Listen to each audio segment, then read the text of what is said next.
Have you ever told your friends that you barely study for an exam because you're afraid that you might perform poorly? This is an example of self-handicapping, a cognitive strategy in which people avoid effort to prevent damage to their self-image or esteem. It's also an example of behavioral economics in your everyday life. People put obstacles in their own path, make it harder for themselves in order to manage future explanations for why they succeed or fail. Someone passionate about understanding such psychology and its connection to economics may pursue a BE-related profession, such as market research analyst, consultant, or advertiser. Behavioral economics combines psychology and economics to assess and understand the decisions that human beings make and how to influence actions and behaviors.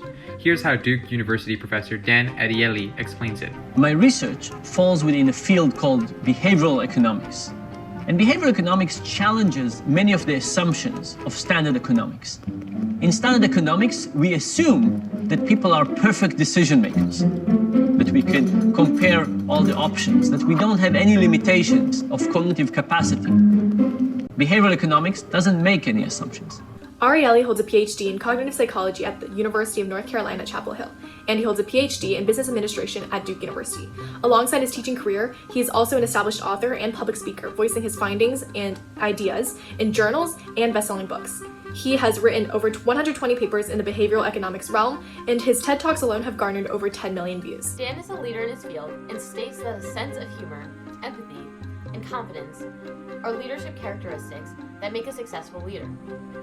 These characteristics allow a leader to be approachable, self-assured, and inclusive when making decisions and uniting a team.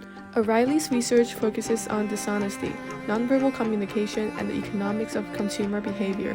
He is also a founder of the Center of Advanced Hindsight, a nonprofit organization that uses behavioral research to solve challenges in the real world. He's written several books on decision-making irrationalities, the most notable being Predictably Irrational: The Hidden Forces That Shape Our Decisions. In this novel, Ariely sets a goal for himself, a SMART goal.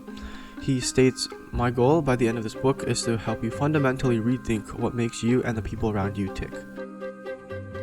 He's specific in what he wants to accomplish, and measures the impact via feedback from his editors and from the public. The future of behavioral economics is bright. As a society, we're moving away from money. Credit cards, stock options, derivatives, dealing with people over great distances. Could it be that as these distances in all of their versions are increasing, people find it easier to misbehave and still think of themselves or ourselves as good people? And I think the answer is absolutely